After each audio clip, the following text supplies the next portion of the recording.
Hey everybody, Prepper Nurse 1 and Lucy here. We are going to go over the solar system today. So this is actually going to be take 2 because my camera went wacky out of focus. So we're just going to kind of do this on, we're going to do inside here first because it's raining. So today is Tuesday, April 16th, 2019. Make sure I say the year right. Alright, so we'll go outside here in a little bit and I'll explain all that in a little bit. So I'm going to stay back this time, so hopefully this thing doesn't hyper focus on me. You have the power lines coming in from outside, okay? So you got black and white there, another black and white on this side, okay? So your white line, well, your black line is going up into here. Your white line is coming up, and I opened this up so you guys could see inside of here, into here. And then from there it comes off the top and then into there, okay? And so this is doing one half the system, excuse me, and I will explain that when we go outside. The panels that you see higher off the ground in the bigger rack, that's what this side is. So that's got 1.3 kilowatt hours coming in today on that one, okay? Then on this one here, this is the rack that's more on the ground and the one rack that's shaded, and we'll discuss that when we go outside. That one is not always going to bring in as much because of its one series of 3 are shaded, so it cuts down on the production, but all that's going to be changed this year because we're going to be building the new solar rack system, so you'll see all that when that time comes. But so we have two, of the 150 Midnight Classic. These are charge controllers. So this is controlling the power coming in so we don't have too much. If we end up, like right now, we're in float, it's saying, okay? We have, the batteries are at 26 volts, and we're bringing in 89 watts on this one. We're bringing in 175 watts on this one, and it is raining out. So when we go outside, you guys are going to be able to see that, but it is definitely raining outside.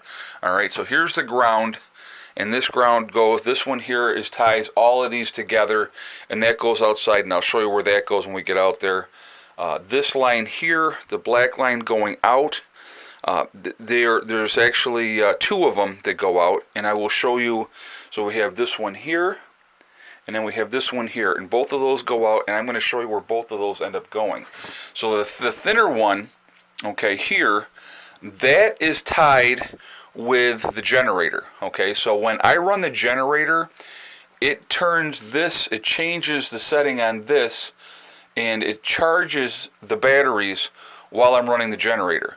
The bigger line that you see here, okay, that's the line that goes into the house, and that ends up powering the house. So that's basically taking, the inverter is taking the DC power, turning it to AC power, but it's also charging the batteries at the same time, okay?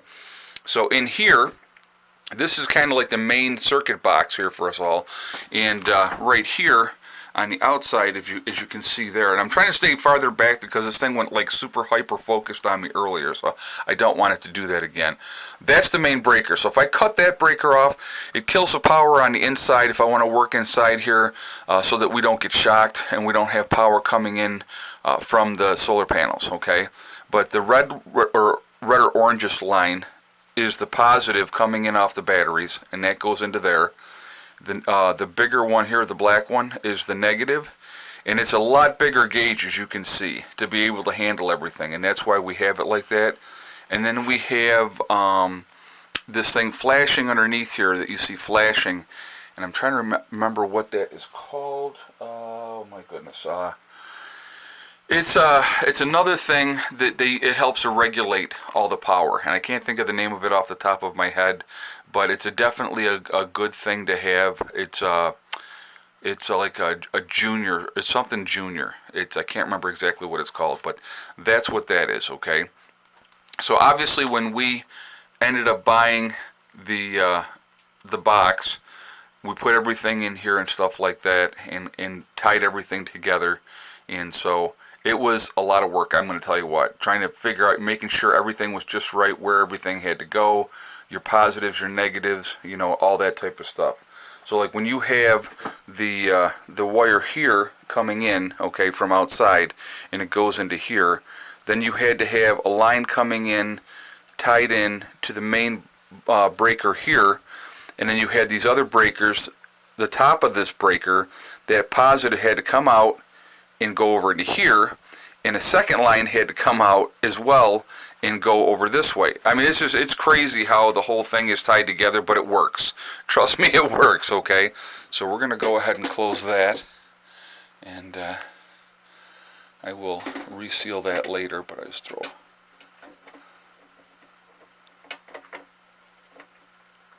But so then you see the breakers here on the outside. I'll just do all that later. Okay, so then what we have down here is we have 12 Trojan L16E batteries, okay? And so these batteries are about 100 pounds a piece. They're freaking heavy. So what we have done is we wanted to go with a 24 volt system. These are 6 volt batteries. So the way that we did it is like these 4 tied together, the 4 back here tied together, the 4 here tied together. So now instead of 12 batteries, we have 3, okay? So the way that it works is you'll see, so we're going to go on this one here, okay? You have the last negative on this side, okay, is tied into the negative on the first set of batteries here. Your last positive on this side is tied into the series of the positives of the last one there, okay? So then what we have the, let's just see how we got this here, just to make sure I'm telling you guys right. Okay, so you got a positive to, yeah, the positive to positive. No, wait a minute, is that right? No, that's the negative. Yeah, that's a negative, and that's a positive. Okay, so we got positive to negative, the negative to positive, okay, and then negative to positive, or no, positive to negative, okay, and then the last positive gets tied into the main one. So they're all together the way that they should be, okay. But your first positive here gets tied into that one. Your last negative gets tied into there. So you got the negative, okay. So then we got the positive tied to the negative, then the positive tied to the negative, the positive tied to the negative, and then that positive tied in over here. Then those are tied into here. All 3 of them then go into here, and that's where that goes. Then we have, so that's all DC power, guys, okay. So those 12 batteries, it's all DC power. Then we have our Ames 24 volt charge controller. What that does is it's taking your DC power and turning it into AC power. All right, so that's how that operates. And what this also does is if we're running on the generator, it also charges the batteries while we're running the generator. So explaining that real quick. So what we have is we have this one here tied in to the inverter. That black one goes outside, and I'll show you where that goes. That's goes over and gets plugged in to the generator, okay? So when we're running the generator, this changes modes, okay? So it will go from this to a fast charge mode, okay? And what it does is then it starts to charge the batteries while the generator's running, and the generator is giving us the power to the house at that point, not the batteries, okay? So when we're running the generator's giving us power to the house, but it's also charging the batteries at the same time. Okay, the second line, the thicker line here that you see, that's the line that goes into the house, okay? And that line there gives us our power once converted from DC to AC through this charge controller. And this is an Ames 24 volt inverter and charger, okay? And I'm going to tell you right now, these things here, guys, are heavy. They are really, really heavy. But it all works. So I hope I explained that well enough in here so that you guys understand. So now we're going to go outside, and then I'm going to show you outside real quick, okay? So you have 2 different wires coming out here, okay? So the one wire comes out, and it's going to go, that one runs this way, alright, and goes over, and I'll show you, and it plugs into the generator. The other line comes out and goes this way, goes into that pipe underneath, and that goes into the control panel in the house, and that's how we do that. Now, you see the ground wire is here, comes down to here. That is like an 8-foot long pole, metal pole, and we pounded that down into the ground. So basically, you got maybe a foot sticking out. So that's where our ground is. Everything that is grounded inside comes out through there and is grounded right there, so that it's grounded underground. So everything is safe on that aspect. Okay, so I'm going to stand here for a minute, and then we're going to walk over to the panels, and I'm going to explain everything with the panels. So when we first got here, guys, we had the first 3 panels that you see there were that's 750 watts. That's what we started out with when we first got here, our first winter, okay? Because we got here in June, we got it set up right away. So we had 750 watts. We had it on a 12-volt system at that point. All right. I was using marine deep cycle batteries, which are basically golf cart batteries. All right. And so we used those to start out with. And after that first winter, we realized really quickly that that was not going to be sufficient for us. And I actually spoke with Bill and Rosa from Bill and Rosa Off Grid. And he explained how he did his system, and he's off grid as well. And he said, go ahead and copy my system. I'll explain to you what you need and go from there. So that's exactly what we did. Now, one of the things, I didn't show you this before, but I wanted to show you this. This here, this Traveler 3000 watt inverter that you see on that wall, that was part of my original system that I was using, okay? And we had an MPT 30 amp charge controller is what we started out with. And I completely revamped everything. That inverter is still a good inverter. I just haven't used it. What I got to do is actually put that into a Faraday cage is what I'm going to end up doing. But so that was part of the original. The other one, when I sold my batteries, I sold the charge controller as well to a fellow off-gridder that was, you know, he wanted better batteries for him than he had, and so he bought my old batteries and he bought my charge controller, and you know, so that's what he did. So okay, so then what we did, we went from a 12-volt system that next spring to the 24-volt system that we have now. We bought the second 3 panels, which is another 750 watts. We bought those, so then we were up to 1500 watts. Then from there, we ended up, you know, building the second rack, and you can see that part is shaded there, and that definitely affects our production on those first 3 panels. Okay, it definitely does. There's no denying it, but everything is going to get changed this year. So we bought, then I bought 4 255 watt panels that we put up, and we got those up. And then last year, I ended up buying 5 300 watt panels. We threw 2 of the panels in up here, as you see. Okay, so we put 2 of the panels in at that point, and then the other 3 are under here, actually, right under this here, and they're safe and covered. And so when we do change everything, then those other 3 300 watt panels will go in. So right now we have 3,120 watt system right now. When we add these 3 panels, it'll take us up to a 4,020 watt system. Okay. So we're going to walk over. I'm going to show you how everything is done here, and we'll finish up this video because it's starting to get long already. Okay, so down in here, the wires are coming in from underground, and they go into the building here, okay?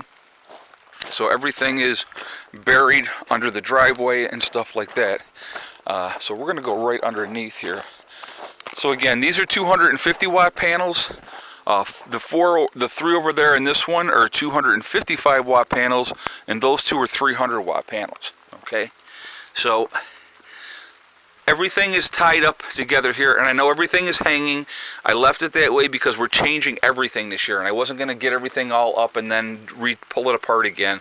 So I just left it for this last year, and everything will be changed this year. But it all ties together. This whole 6 panels here, these all go underground, and they go to the one charge controller, okay? Then on this side, these are all tied together, and they all 6 of these are tied, and then they go in underground as well over to the red building, okay? And I'm going to leave this kind of farther back this time. Hopefully this helps. You can see there, these are Renogy solar panels. These 6 here are Renogy. The 4 255 watt panels are also Renogy, as you can see there, hopefully. I'm going to have this farther back here. These are Quellis Q cells, I'm sorry, Q cells. The 300 watt panels are Q cells, okay? So that's what I ended up getting when I got a really good deal on the 300 watt panels, so I had bought the 5 at that point. So we're going to have it set up that once we put our solar rack in it, which is probably, I'm going to explain over here. It's one of the reasons why we took down all these trees, guys, because we took the trees down to open this area up, because I'm going to show you, like in this area here, we're going to run a line like this whole length of this, basically, to be able to put these panels up, and also that I can add on if I want to. And so we're gonna have 15 panels, because right now there's 12 there, plus the other 3 is 15 panels are gonna go up. We're gonna build the rack so that I could actually add 3 more panels on if I want to down the road at that point, which, like I said, we're gonna be at 4,020 watts. If I add 3 more panels on, it's gonna take us up to 4,900 watt system, okay? I'm thinking, I'm not 100% sure, and I won't know until obviously the fall and the winter get here. Once we get everything up, get the other 900 watt panels up, that I think we're going to have enough to compensate what our needs are going to be, because this rack is going to be higher. It's going to be like around this level off the ground, and that's going to make a big difference as far as how much early sun we're getting and how much later sun we're getting. What I'm probably going to end up doing, because from this point here to make a run all the way to the shop is going to be a long run. You're going to lose power that way. So what we're going to probably do is over in here someplace, we're going to put in another small building that is going to end up being the battery room, okay? So everything that's going to be here is going to come down to a building that's going to be here. The batteries will be housed over here, the charge controller, the inverter, everything will be housed over here, and then that way, when we're running, you know, the stuff, it's not going to have that long of a run, and then from here we run the line into the house from that point, and that's the way we're going to end up doing that, okay? So just so, I hope that explains it so that you can kind of understand better. But so that's what we're going to be doing, and so that is my solar system that we have right now, and the future plans of this year, it's going to be this year, we're going to be working on this, getting this new rack up and getting everything converted over onto the rack, get the new panels up, tie them all together, build a small building over here, and we're just going to go from there. And it's going to come together, and I know it will, and it's going to be a lot of work, but it's going to be well worth it. And our power production, I think you're going to see huge increase in the power production. Now, so one of the questions that I got, and I wanted to address this real quick, what are our power needs and how much do people need? The average household in America uses 10 kilowatt hours a day. That's the average, okay? The average off-grid family, I think, uses 7, is what they said. For us, for our personal use, to have us where we basically can be up all day, all night on it, you know, we shut down the power at night anyway. It's just what we've always done, and we continue to do that, and I will continue to do that. There's no reason to have the power on while I'm sleeping. We normally run, we can run fully functional all day on everything about 3 kilowatt hours. So anything above that is just a bonus. It just makes everything, it keeps the batteries topped off, and it keeps everything great. So if we get at least 3 kilowatt hours, we're going to be okay. Pulling in 4 kilowatt hours is just like great, you know what I mean? Now, the best day we had last year, I pulled in, I think it was 8.3 kilowatt hours was our best day last year. That was the very best day that we had. But again, like I said, you know, with the way the setup is, it just, like I said, 3 kilowatt hours works for us. So we don't have like huge power needs, because we don't have a whole bunch of stuff running all the time and those type of things. So that's hopefully that explains it. And so anyway, I'm going to get back in the house, because again, it's raining, as you can see, and I hope that explains it. Remember, guys, we are all in this together. And you know that's the biggest thing to remember. Trying to work together and help each other is really important. Remember, guys, hug and kiss the ones you love. Tell them every single day. Tomorrow is not guaranteed, so we never know what's going to happen.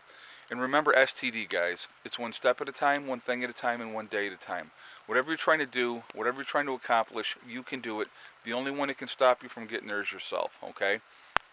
And that's it. You know, stay positive, and you'll be okay. I will talk to you all tomorrow. I hope you have a great day. Prepper Nurse 1 out for now.